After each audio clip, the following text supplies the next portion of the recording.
A summit between President Trump and the North Korean dictator, but that top aide, a former spy chief, is seen as a dangerous figure. Brian Todd has been looking into all of this for us. What are you learning, Brian? Well, this man, Kim Yong-chol, is one of Kim Jong-un's top henchmen.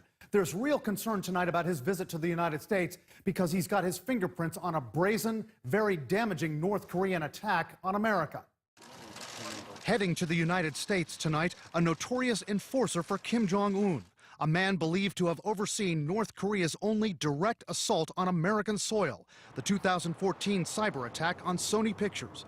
Kim Yong-chol, who's meeting this week in New York with Secretary of State Mike Pompeo, is sanctioned by the U.S. Treasury Department. This is a guy who arguably should be indicted as a war criminal.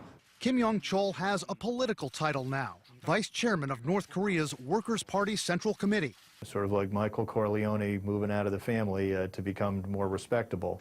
A man who analysts say still has a top intelligence portfolio with considerable South Korean blood on his hands. A former bodyguard to Kim's father and grandfather, Kim Yong-chol once headed the Reconnaissance General Bureau, North Korea's most dangerous intelligence arm.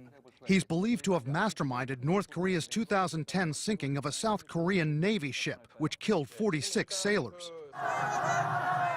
South Koreans, calling for his execution, protested his presence at the Winter Olympics this year, where he stood right behind Ivanka Trump at the closing ceremonies.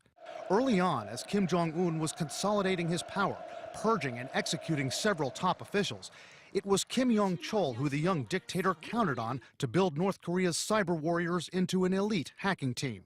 And then the Sony hack and then the accompanying threats of 9/11 style attacks on any theater or theatergoer that went to the movie The Interview, which ridiculed Kim Jong-un. The same year as the Sony hack, then Director of U.S. National Intelligence James Clapper met with Kim Yong-chol in Pyongyang. Clapper later recalled his counterpart berating him about American aggression.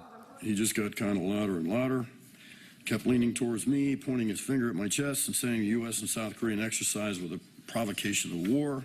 Kim Yong-chol had such swagger that he himself was once purged by Kim Jong-un, according to a South Korean official, for his, quote, overbearing manner. Now back in favor, experts say his trip to the U.S. signifies just how important the planned summit is to Kim Jong-un. The upside of Kim Yong-chol is that compared with the foreign ministry, which basically has no authority and very few insights into the nuclear program, this is a guy who's very close to Kim Jong-un and has the authority of Kim Jong-un to speak on the record to President Trump or to the senior U.S. officials. Now, is there an intelligence risk to the U.S. letting Kim Jong-chol into the country? Analysts say U.S. officials likely will be careful enough not to share important U.S. military or nuclear secrets with him. But they say his visit to the U.S. does give the perception of legitimizing Kim Yong-chol, maybe more than he should be. We asked the White House about those concerns. They haven't responded. Wolf? You get a response, let us know. Brian Todd, thanks very much. Coming up, breaking